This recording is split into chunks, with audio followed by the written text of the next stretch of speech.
గడ్డపోతారం గుమ్మడిదల మున్సిపాలిటీలో ప్రచార కార్యక్రమాలు ఏర్పాటు చేయడం జరిగింది. ముఖ్యంగా ఈరోజు గుమ్మడిదలలో చాలా మంది కాంగ్రెస్ పార్టీకి రాజీనామా చేసి బీఆర్ఎస్ పార్టీలో చేరారు. వారందరికీ స్వాగతం సుస్వాగతం. గుమ్మడిదల మున్సిపాలిటీలో బీఆర్ఎస్ పార్టీ బ్రహ్మాండమైనటువంటి మెజార్టీతో గెలవబోతా ఉంది.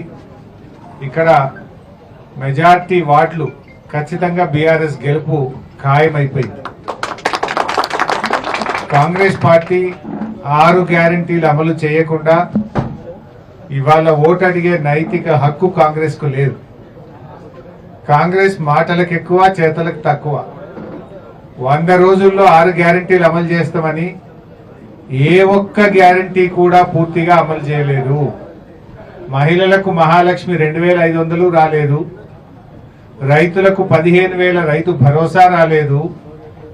వృద్ధులకు 4,000 పెన్షన్ అంతకంటే రాలేదు. విద్యార్థులకు ఫీజు రియంబర్స్మెంట్, స్కాలర్షిప్ డబ్బులు రాలేదు. నిరుద్యోగులకు మొదటి ఏడాదిలో 2 లక్షల ఉద్యోగాలు రాలేదు. కాంగ్రెస్ అంతా కూడా మోసం, దగ అనేటువంటిది ఇలా ప్రజలకు అర్థమైపోయింది. ఇలా 2.5 సంవత్సరాలు దాదాపు పూర్తి అవుతా ఉంది. సగం కాలం అయిపోయింది కాంగ్రెస్. ఏ ఊర్లోనైనా, ఏ మున్సిపాలిటీలోనైనా ఒక్క పని కాంగ్రెస్ పార్టీ తట్టెడు మట్టెత్తిందా అని అడుగుతా ఉన్నా. ఏ ఒక్క మంచి కార్యక్రమం కాంగ్రెస్ పార్టీ చేసిందా అని అడుగుతా ఉన్నా. ఏ ముఖం పెట్టుకొని కాంగ్రెస్ పార్టీ ఓట్లు అడుగుతుంది? కాంగ్రెస్ పార్టీ మున్సిపల్ ఎన్నికల్లో ఓటు అడిగే నైతిక హక్కు కోల్పోయింది. ఇలా రేవంత్ రెడ్డి ఎన్నికల ప్రచారం చేస్తుండట. ఏమని చేస్తావు రేవంత్ రెడ్డి? అవ్వా తాతలకు 4,000 ఇవ్వకుండా మోసం చేసినా ఓటేయమంటావా?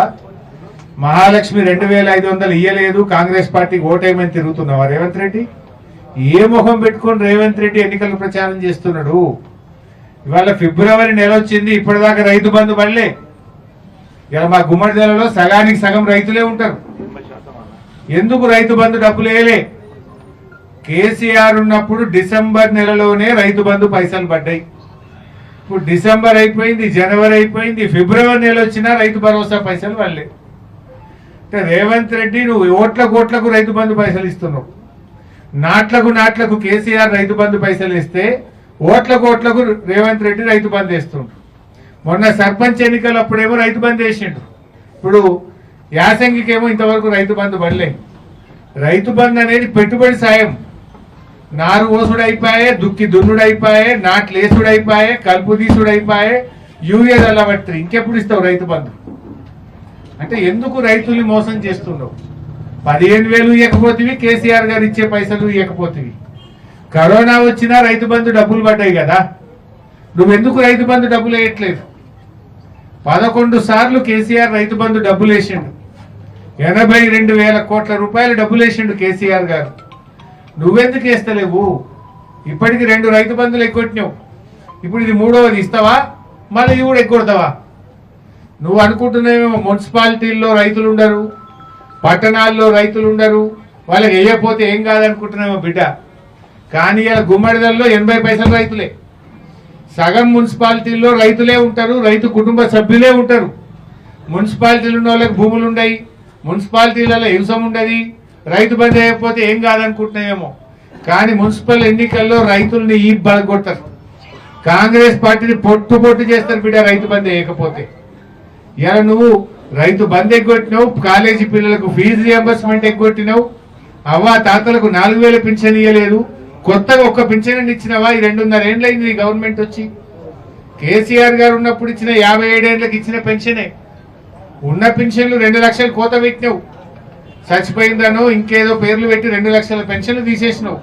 కొత్తగా ఒక్క పెన్షన్ అన్న కాంగ్రెస్ పార్టీ ఇచ్చిందా? ఏ హామీ నువ్వు అమలు చేసినావు?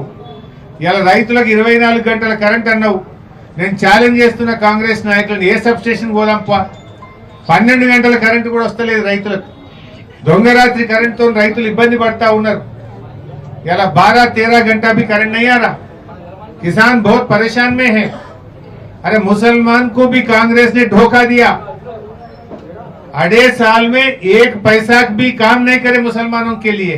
क्या काम करे बोलो? क्या इमाम मौजम साहब का तनख्वाह बढ़ाए, ओवरसीज स्कॉलरशिप दिए, 4000 करोड़ बजट दिए, 1000 करोड़ का जो नौजवान बच्चा बेरोजगारी के लिए आप पैसे देते बोले, एक पैसा दिया, एक बच्चे को मदद करा? कुछ नहीं करा कांग्रेस पार्टी ने। पूरे मुसलमानों को धोखा दे दिया कांग्रेस पार्टी ने, అన్ని వర్గాలను మోసం చేసింది. అరే గొర్రె పిల్లలు ఇస్తా, 100 రోజుల్లో గొర్రె పిల్లలు ఇస్తాను, 700 రోజులైంది, గొర్రెలు లేవు, పిల్లలు లేవు. చేప పిల్లలు బంద్ అయిపోయినాయి, కేసీఆర్ కిట్ బంద్ అయిపోయింది, దళిత బంధు మూలకు పడ్డది, దళితులకు మోసం, బీసీలకు మోసం, 42% రిజర్వేషన్ అని చెప్పి సన్మానాలు చేసుకొని కాంగ్రెస్ వాళ్ళు అసెంబ్లీలో బల్లలు జరిసి ఇవాళ బీసీలకు దగా చేసింది కాంగ్రెస్ పార్టీ. 42% రిజర్వేషన్ అని చెప్పి ఇవాళ మున్సిపాలిటీలో 30% కూడా ఇయ్యలే, గ్రామ పంచాయతీల్లో అసలే ఇయ్యలే. రిజర్వేషన్ల విషయంలో బీసీలను డోకా చేసింది కాంగ్రెస్ పార్టీ. ఎస్సీలకు 12 లక్షలు ఇస్తాం దళిత బంధు అందరూ మొదటికే మోసం చేసిండ్రు. యాదవుల పని ఉత్తరైపోయింది. గౌడ్స్ కు 25% కళ్ళు దుకాణాలు ఇస్తామన్నారు, వైన్స్లు ఇస్తామన్నారు, గౌడ్స్ కూడా మోసం చేసిండ్రు. అసలు మీరు మోసం చేయండి ఎవరిదన్నా ఉందా? అన్ని వర్గాలను కూడా కాంగ్రెస్ పార్టీ మోసం చేసింది. అవ్వ తాతలకు మోసం, అక్క చెల్లెళ్లకు మోసం, నిరుద్యోగ యువకులకు మోసం, చదువుకునే విద్యార్థులకు మోసం, రైతన్నలకు మోసం, వ్యవసాయ కూలీలకు మోసం. అరే ఇందిరమ్మ ఆత్మీయ భరోసా అని ముఖ్యమంత్రి హైదరాబాద్లో జెండా ఊపిండు, కట్టుకొత్తిండి, పైసలు పడతాయి అన్నారు. ఒక్క ఊరికి పడ్డది, ఏ ఊరికి పడలేదు. రాష్ట్రంలో వ్యవసాయ కూలీలకు ఇచ్చే ఇందిరమ్మ ఆత్మీయ భరోసా ఎవరికన్నా ఒక్కరికన్నా పడ్డాయా అని నేను అడుగుతా ఉన్నా. పథకాలన్నీ కూడా మోసమే. ఇవాళ బస్సు కూడా తుస్సుమన్నది. ఆడోళ్ళకు ఫ్రీ అంటే మగవాళ్ళకు డబుల్ టికెట్ కొడుతుంది, భార్యకు ఫ్రీ, భర్తకు డబుల్ టికెట్, ఆడికాడికి అయిపోయాయి. నువ్వు ఇచ్చింది ఏమున్నది?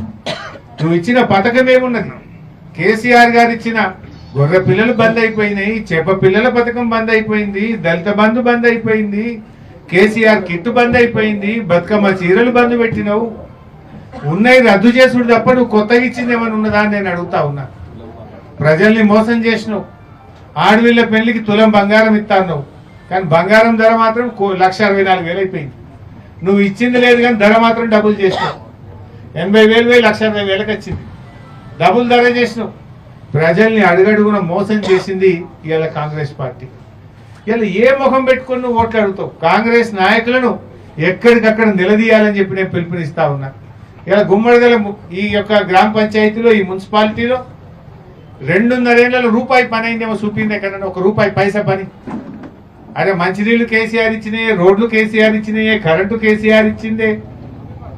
ఏం జరిగినా కేసీఆర్ హయాంలో జరిగినాయే తప్ప మీరు వచ్చిన తర్వాత 2 సార్లు రైతు బంధు ఎగ్గొట్టిండ్రు, ఒకసారి బోనస్ ఎగ్గొట్టిండ్రు. అన్ని ఎగ్గొట్టుడే తప్ప మీరు ఇచ్చింది ఏమున్నది? యాసంగి రైతు భరోసా వేయకుండా కాంగ్రెస్ వాళ్ళు ఓట్లు అడిగే హక్కే లేదు. రైతు సోదరులారా, ఈ మున్సిపల్ ఎన్నికల్లో కాంగ్రెస్ నాయకులను ఎక్కడికక్కడ నిలదీయండి. రైతు భరోసా ఎందుకు వేయలేదు అడగండి. పోయిన యాసంగి బోనస్ ఎప్పుడు ఇస్తారో అడగండి. రైతు సోదరులందరూ కూడా ఈ కాంగ్రెస్ పార్టీని తుక్కుగా ఓడిస్తేనే మనకు రైతు బంధు పడుతుంది. ఇలా కేసీఆర్ గారు ఇచ్చిన రైతు బంధును కూడా రైతులకు దక్కకుండా చేస్తున్నారు. ఎరువు బస్తాలు కూడా దొరకని పరిస్థితి ఉన్నది. అందువల్ల రైతులందరూ కూడా మరి కాంగ్రెస్ పార్టీకి తగిన గుణపాఠం చెప్పాలని ఈ ఎన్నికల్లో కాంగ్రెస్ ను ఓడించి బీఆర్ఎస్ అభ్యర్థులను బ్రహ్మాండమైన మెజార్టీతో గెలిపించాలని చెప్పి నేను కోరుతా ఉన్నా. ముఖ్యంగా మా గుమ్మడిదలలోని అందరు అభ్యర్థులు మంచి అభ్యర్థులను పెట్టాం. మా స్థానిక నాయకులు అందరూ కూడా కష్టపడి కలిసిమెలిసి మంచి టీం వర్క్ చేసి మంచి అభ్యర్థులను నిలబెట్టినారు కనుక అందరూ కూడా కలిసి పనిచేయాలని, మంచి బీఆర్ఎస్ పార్టీని అన్ని సీట్లలో కూడా గెలిపించి మరి మొదటిసారిగా మున్సిపాలిటీ అయి ఎన్నికలు జరుగుతున్నాయి కనుక మరి ఈ గుమ్మడిదల మున్సిపాలిటీ మీద తొలి జెండా గులాబీ జెండా ఎగరాలని, ఎగురుతుందని ఆశిస్తూ మరి టీం వర్క్ చేయాలి. ఎవరైనా టికెట్ రాని తమ్ముళ్ళు కార్యకర్తలు ఉంటే కూడా తప్పక మళ్ళా కేసీఆర్ ముఖ్యమంత్రి అవుతాడు, బీఆర్ఎస్ ప్రభుత్వం వస్తుంది, కార్యకర్తల్ని కూడా కాపాడుకుంటాం. అవకాశం రాని తమ్ముళ్ళకు కూడా భవిష్యత్తులో మంచి అవకాశాలు కల్పిస్తాం. అందరూ కలిసిమెలిసి టీం వర్క్ చేసి అన్ని సీట్లు కూడా 16 కదా 22కు 22 సీట్లు గెలవాలి.